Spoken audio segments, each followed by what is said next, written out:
से होपफुली आप खैरियत से होंगे। आज के दिन double momentum, first as bearish momentum और देन सेकंड जो एज अ बुलिश मोमेंटम था। मार्केट में एक अच्छे तरीके से मार्केट को ग्रैब किया। दोनों पोजीशंस आपको आज के दिन क्लियर कर दी थी। Once again thank you all your feedback कि आज के दिन भी आपने एक अच्छे मोमेंटम के साथ प्रॉफिट गेन किया और फंटास्टिकली मार्केट को ग्रैब किया। तो कोशिश करें ब्रॉडकास्ट को ज्वाइन करके रखें, जितनी भी लाइवली एक अपडेट और लर्निंग्स है वो आप तक पहुँच सकें।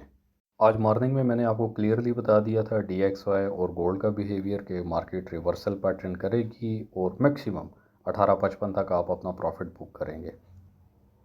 55 का एज अ सेलिंग टारगेट था हमारा और एक अच्छे तरीके के साथ सेल से प्रॉफिट बुक किया। देन उसके बाद जो एक बुलिश मोमेंटम था, बुलिश मोमेंटम के ऊपर भी मार्केट को अच्छे तरीके से ग्रैब किया, क्योंकि दो पोजीशन और दो स्पोर्ट्स आपको क्लियरली बता दी थी कि इस स्पोर्ट के ऊपर आपने मिस नहीं करना।